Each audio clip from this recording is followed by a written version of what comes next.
Hello student. आज हम लोग करने वाले हैं न्यूमेरिकल्स यानी आंकिक प्रश्न। वो भी किस टॉपिक से? तो बहुत प्यारा मस्त टॉपिक इलेक्ट्रिक फ्लक्स और गॉस थ्योरम से, जो कि आपके बोर्ड एग्जाम के पॉइंट ऑफ व्यू से और इंजीनियरिंग और मेडिकल एग्जाम के लिए बहुत ही इंपॉर्टेंट होने वाला है। तो चलिए बिना देर किए हुए क्वेश्चन को प्रारंभ करते हैं और चलिए देखते हैं क्वेश्चन नंबर 1। तो क्वेश्चन नंबर 1 क्या है यहाँ पे? तो क्वेश्चन नंबर 1 है कि 5i cap plus 10j cap volt प्रति मीटर के समरूप विद्युत क्षेत्र में 2j कैप, कितना? 2j cap. आई कहने का मतलब कौन सा अक्ष? एक्स अक्ष। जे कैप कहने का मतलब वाई अक्ष और के कैप कहने का मतलब होता है जेड अक्ष। ठीक है, तो कह रहे कि 2j कैप मीटर स्क्वायर क्षेत्रफल के पृष्ठ स्थित है। इस पृष्ठ से गुजरने वाले विद्युत फ्लक्स का मान आपको बताना है।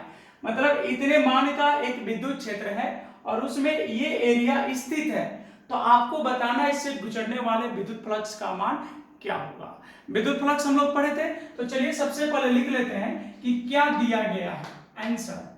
तो आप देखेंगे यहाँ पर विद्युत क्षेत्र का मान यानी ई वेक्टर का मान कितना दिया गया है? 5i cap plus 10j cap, ये मान दिया गया है। ठीक है, वोल्ट प्रति मीटर इतना दिया गया है। एरिया का मान कितना दिया गया है?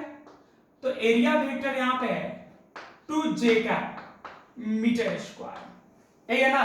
और इस एरिया से, मतलब ये विद्युत क्षेत्र है और ये एरिया है, और इस एरिया से गुजरने वाले फ्लक्स का मान आपको बताना है। यानी हम लोग को बताना है फाई का मान। किसका मान भाई? फाई का। तो चूंकि फाई बराबर होता है E vector dot A vector, यही होता है ना। तो यहां पे देखिए, तो ये पढ़े ना, तो अगर एकांक सदिश के रूप में दिया रहेगा विद्युत क्षेत्र तीव्रता और एरिया वेक्टर, तो आप यूज करेंगे E vector dot A vector. तो यहां पे कितना हो जाएगा? 5i cap plus 10j cap और फिर यहां पे हो जाएगा डॉट 2j कैप। इसको सॉल्व करने का क्या नियम बताए थे? 11 क्लास में हम लोग डॉट प्रोडक्ट पढ़े थे। दो वेक्टर का क्या पढ़े थे? Dot product. तो उसमें सिंपल तरीका होता था कि i को i से गुणा करके, j को j से और k को k से गुणा करके और सबको फिर क्या करते थे? जोड़ देते थे। तो देखो यहाँ पे 5i कैप है और इधर नहीं है, तो नहीं है मतलब कितना है? 0i cap. तो i को i से गुणा कीजिए, इधर i है ही नहीं, तो ऐसे भी तो इसको लिख सकते हैं 0i cap plus 2j cap लिख सकते हैं। तो i को i से गुणा करो तो 5 इंटू 0 कितना हो जाएगा?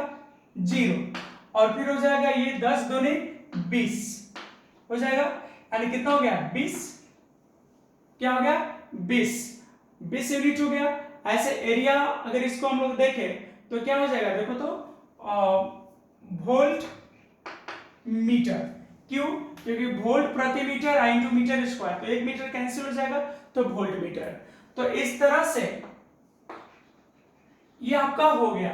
तो सिर्फ इसी टाइप का एक क्वेश्चन हम आपके लिए दिए, तो क्या आप इस क्वेश्चन को कर लोगे? बोलो। चलिए, हो जाएगा, आपसे छोड़ दे। क्वेश्चन है कि 8i cap plus 6j cap volt प्रति मीटर के समरूप विद्युत क्षेत्र में 3i cap plus 4j cap metre square क्षेत्रफल का पृष्ठ स्थित है। पृष्ठ से गुजरने वाले विद्युत फ्लक्स आपको बताना है। यानी इस बार भी विद्युत क्षेत्र दिया है और उसमें स्थित एरिया दिया है और उससे गुजरने वाले फ्लक्स को बताना है। चलिए सॉल्व कर देते हैं। आंसर कितना दिया गया है? तो विद्युत क्षेत्र का मान है, विद्युत क्षेत्र का कितना मान है? 8i cap plus 6j cap. ठीक है, और विद्युत क्षेत्र तीव्रता का मात्रक होता है वोल्ट प्रति मीटर या फिर होता है न्यूटन प्रति कूलम। और फिर यहाँ पे एरिया वेक्टर दिया हुआ है, कितना दिया है? 3i cap plus 4j cap और मीटर स्क्वायर। अब मेरे को चाहिए फ्लक्स, तो चूंकि फ्लक्स इक्वल टू होता है E vector dot A vector होता है ना, तो यहां पे कितना लिख सकते हैं हम? बोलो।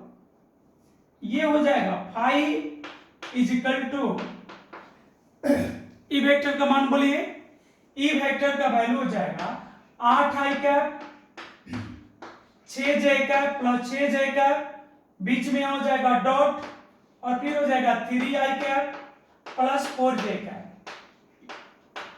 आपको पता है कैसे सब करते हैं, i को i से गुना करते हैं, तो 8 के कितना हो जाएगा 24 और j को j से, तो 6 चौके 24, तो 24 24 कितना हो गया 48 और यूनिट हो गया वोल्ट मीटर।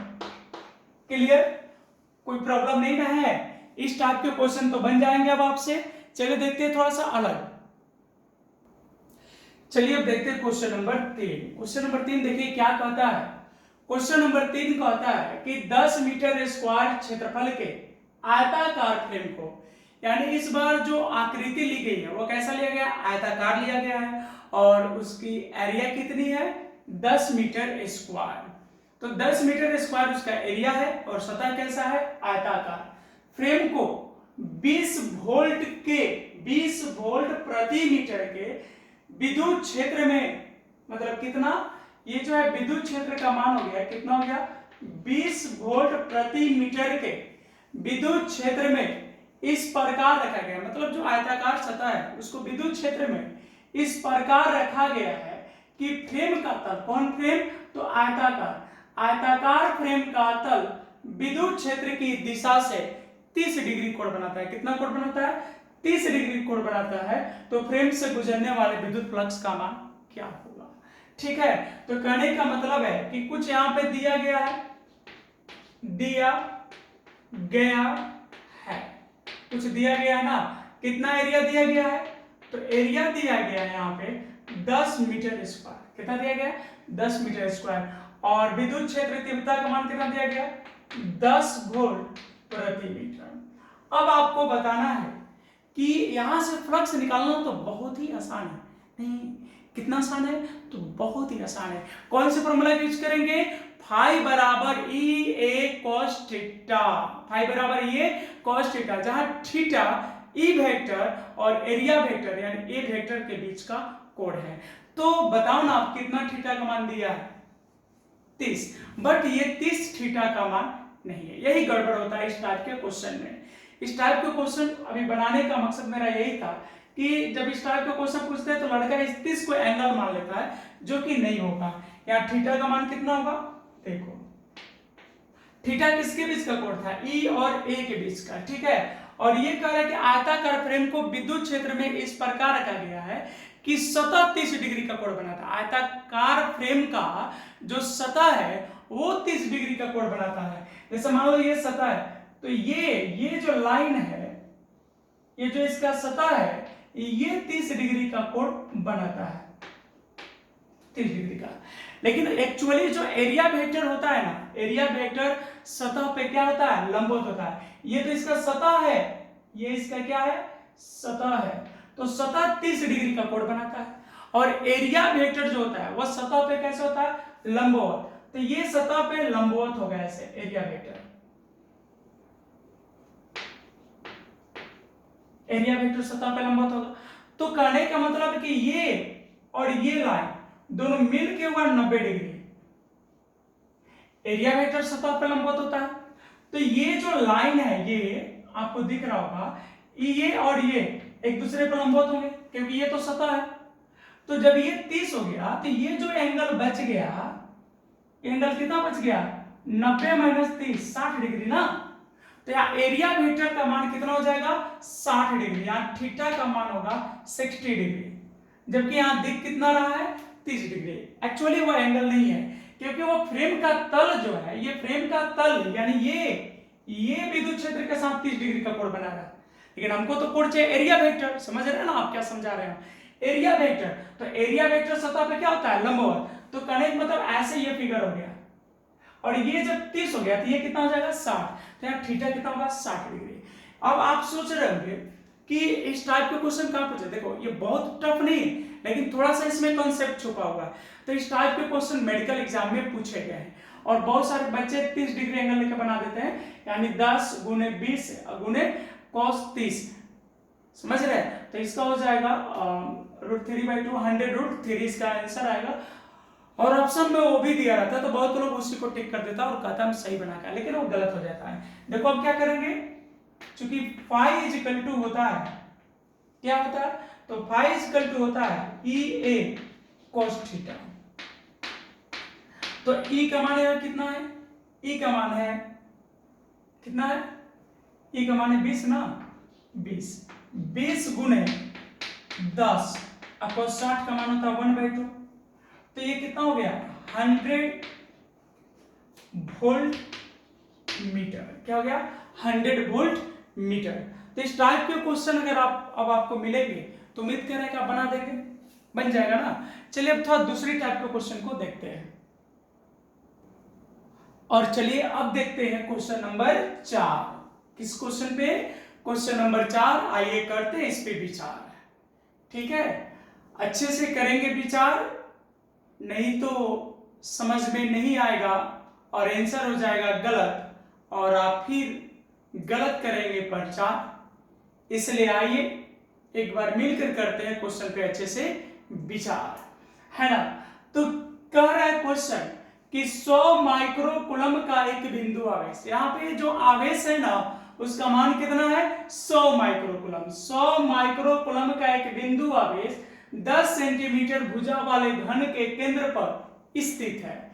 घन के पृष्ठ से गुजरने वाले विद्युत फ्लक्स का परिकलन कीजिए।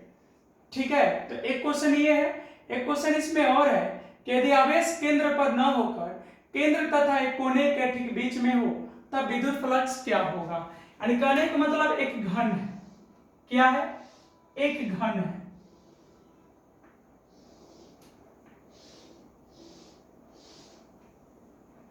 ठीक है।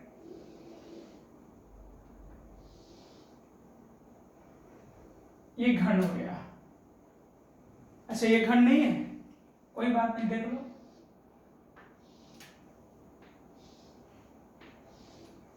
अब तो घन है, कह रहा है कि इसके केंद्र पे इसकी भुजा जो है वह 10 सेंटीमीटर, हर भुजा कितनी है 10 सेंटीमीटर,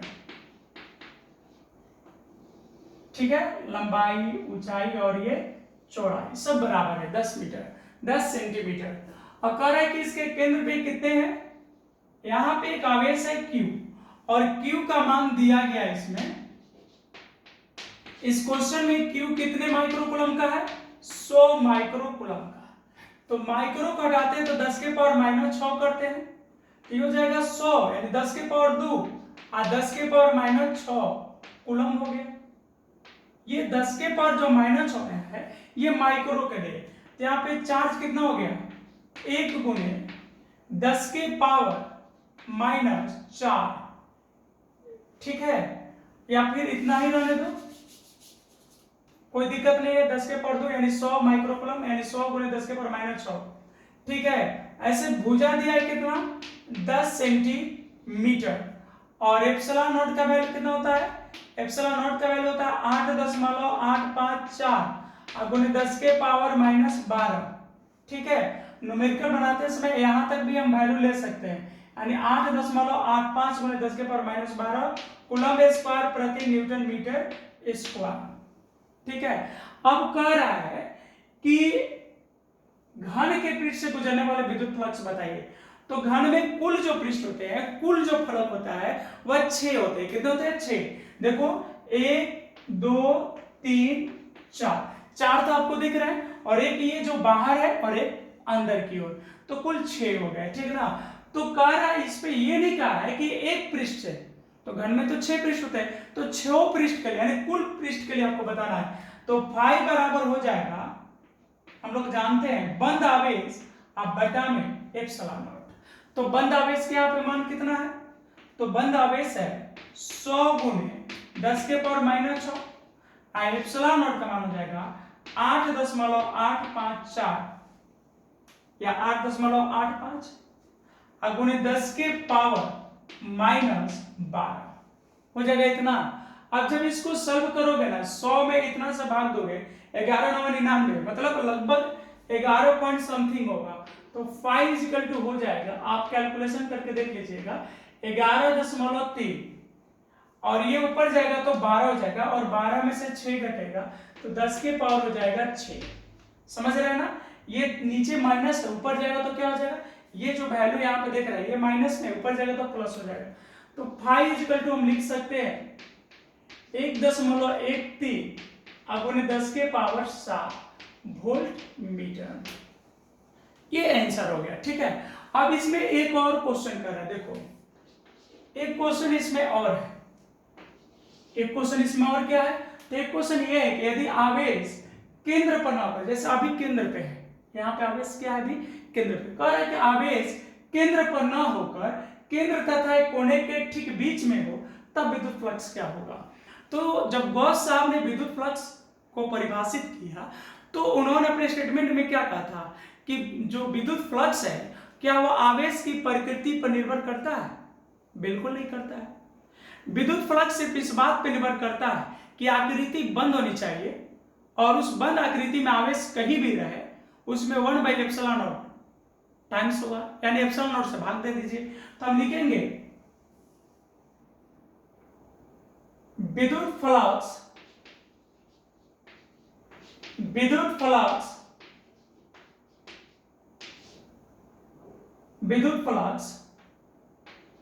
बंद आवेश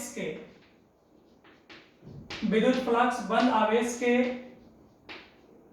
स्थिति पर निर्भर नहीं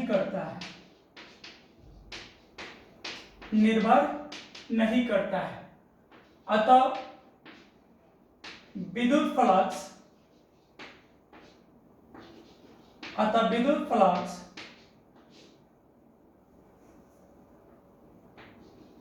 के मान पर प्रभाव नहीं पड़ेगा, ठीक है। यानी आवेश यहां रहे कहीं भी रहे, उससे विद्युत फ्लक्स के मान पे कोई परिवर्तन नहीं होगा, ठीक है। तो ये 4 क्वेश्चन हम लोग देख लिए। अब देखते हैं अगला क्वेश्चन को। चलिए देखते हैं क्वेश्चन नंबर 5। क्वेश्चन नंबर 5 देखिए, ध्यान से दीजिएगा, बहुत इंपॉर्टेंट है। क्वेश्चन है कि 0.2 माइक्रो कूलम का एक धनावेश 0.2 मीटर भुजा वाले घन के केंद्र पर स्थित है। कहां पर स्थित है, घन के केंद्र पर स्थित है। घन के एक फलक से गुजरने वाले विद्युत फ्लक्स तथा फ्लक्स घनत्व का मान ज्ञात करें। तो देख ले क्वेश्चन आप लोग, तो यहां पे कितने कूलम का चार्ज है, आंसर यहां पे चार्ज का मान है 0.2 माइक्रो कूलम, यानी 0.2 गुने 10 की पावर -6 कूलम, ठीक है।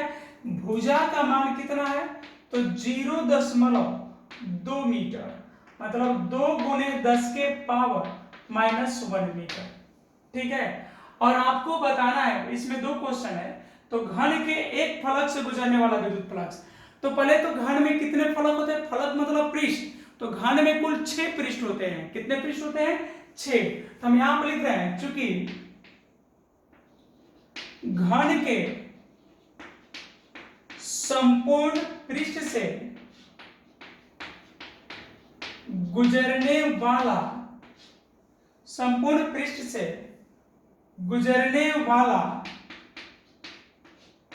विद्युत फ्लक्स होगा।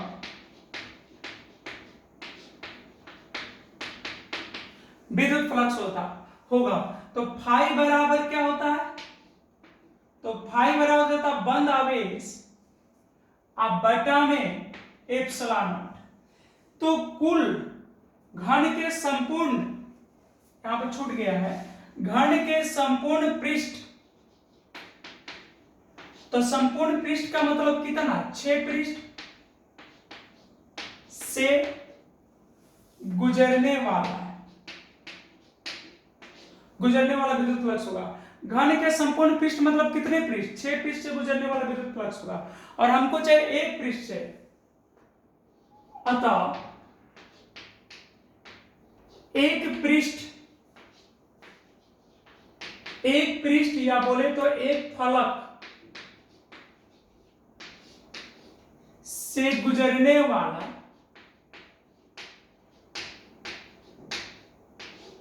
गुजरने वाला विद्युत फ्लक्स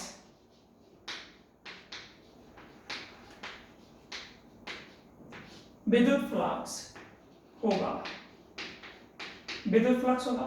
तो यहां पे क्या हो जाएगा, जब 6 के लिए फाई है तो हमको एक पृष्ठ से चाहिए, 6 पृष्ठ के लिए, मतलब यहां पे हमको क्या चाहिए, इसका छठा भाग चाहिए। पूरे 6 पृष्ठ से ये फाई हुआ, तो हमको अब इसका छठा भाग चाहिए। तो क्या कर देंगे, 5/6। विद्युत फ्लक्स अदिश राशि है, इसलिए साधारण बीजगणितीय नियम का पालन करेगा। फाई का मान है q बाई एप्सिलॉन नॉट, तो यहाँ हो गया q बाई 6 एप्सिलॉन नॉट। अब वैल्यू रख देना है, तो इसको जब सॉल्व करेंगे हम लोग, तो यहाँ हो जाएगा 5/1/6 बराबर q का मान कितना है, q का मान है 0.2 गुणे 10 के पावर -6, और फिर भागा हो जाएगा 6। एप्सिलॉन नॉट का मान होता है 8.854 गुणे 10 के पावर -12। तो जब इसको सॉल्व करेंगे हम लोग, जब इसको सॉल्व करेंगे 0.2 में 6 से भाग दे देंगे, फिर इतना से भाग देंगे, तो ये कुल जब भाग देने के बाद आएगा वो आएगा 0.00374। भाग दे के आप देख लेना, 0.2 भागा 6 और फिर एक बार भाग दीजिएगा इतना से, तो ये आ जाएगा, और ऊपर जाएगा 10 के पावर 6। समझ रहे हैं कैसे, क्योंकि ये 10 के पावर -12, ऊपर जाएगा +12 हो जाएगा, और +12 में से कितना घट जाएगा, -6, तो +6 बच जाएगा। अब ये देखो, इसको स्टैंडर्ड फॉर्म में लिखते हैं, तो 1 2 3 डिजिट चल जाएंगे इधर, क्योंकि स्टैंडर्ड फॉर्म होता है 0.5 से लेकर 5 के बीच में अंक रखा जाता है। तो यहाँ पे हो जाएगा 3 डिजिट इधर रहते हैं, तो 3.76 × 10⁻³ हो जाएगा। अब यहाँ पे वोल्ट मीटर हो जाएगा। अभी इसमें एक और क्वेश्चन है, विद्युत फ्लक्स घनत्व। तो फ्लक्स घनत्व का मतलब है कि उसमें एरिया से क्या करना पड़ेगा, भाग देना पड़ेगा। और इसमें एक क्वेश्चन और निकालना है, एक प्रश्न और, इसमें फ्लक्स घनत्व भी ज्ञात करना है, ठीक है। तो फ्लक्स घनत्व ज्ञात करने के लिए हम लोग क्या करते हैं, अब आपको क्या निकालना है, फ्लक्स घनत्व। तो फ्लक्स घनत्व हमको निकालना है, वो भी एक फ्लक्स से गुजरने वाला विद्युत फ्लक्स और फ्लक्स घनत्व एक फ्लक्स से निकालना है। तो यहां पे हो जाएगा फ्लक्स, विद्युत फ्लक्स घनत्व निकालना है, तो क्या करेंगे, विद्युत फ्लक्स लिख के और यहाँ पे क्षेत्रफल से भाग दे देंगे। तो चूंकि एक फ्लक्स से पूछा है, तो एक पृष्ठ का क्षेत्रफल, एक ही पृष्ठ का क्षेत्रफल। अगर पूरे घन के लिए फ्लक्स घनत्व निकालना होता, तो पूरे फ्लक्स का, यहाँ पूरे घन का फ्लक्स लिख के और पूरे एरिया से भाग देते, लेकिन फिलहाल एक फ्लक्स से निकालना है। तो एक फ्लक्स से कितना आया, 3.76 × 10⁻³। और जो घन होता है ना, उसका हर एक जो पृष्ठ होता है, हर एक फलक जो होता है, वह एक तरह का क्या होता है, वर्ग होता है। तो वर्ग का एरिया हो जाएगा भुजा स्क्वायर, तो 0.2 × 0.2, तो ये हो जाएगा आपका 3.76 × 10⁻³, और ये भाग हो जाएगा, कितना से भाग हो जाएगा, तो ये हो जाएगा 0.04, और 3.76 में इतना से भाग दीजिएगा तो आ जाएगा, कितना आ जाएगा, ये हो जाएगा 94.2 × 10⁻³, ठीक है। अब इसको और अगर हम कहें, तो यहाँ पर हम इसको सॉल्व कर दे रहे हैं, इसको आप लिख सकते हैं 9.42 × 10⁻³, और यूनिट हो जाएगा, एरिया से भाग दिया गया ना, तो वोल्ट मीटर बटा मीटर स्क्वायर, तो ये कट जाएगा, एक हो जाएगा वोल्ट प्रति मीटर। ये आपका आंसर हो गया। ये क्या हो गया, फ्लक्स घनत्व का मान, ठीक है। तो कितने क्वेश्चन हम लोग बना लिए, 5 क्वेश्चन। अब और भी इस टाइप के क्वेश्चन बनेंगे और अब बताएंगे अगले वीडियो में, ठीक है। तो उम्मीद कर रहे हैं कि ये जो भी क्वेश्चन हम किए आपको समझ में आया होगा। आप भी इस क्वेश्चन को नोट कर लेंगे और अगले क्लास में, अगले वीडियो में फिर इस पे हम क्वेश्चन लेकर आएंगे। कुछ क्वेश्चन और करना जरूरी है जिसमें कुछ एनसीईआरटी के क्वेश्चन इंक्लूड रहेंगे और फिर उसके बाद थ्योरी को हम लोग आगे पढ़ेंगे। तो आज के लिए इतना ही। धन्यवाद, आप सभी को धन्यवाद। और अगर अभी तक चैनल को सब्सक्राइब नहीं किए तो प्लीज चैनल को सब्सक्राइब कर लीजिएगा और लाइक कमेंट शेयर जरूर करें। धन्यवाद, मिलते हैं नेक्स्ट वीडियो में, नेक्स्ट क्लास में।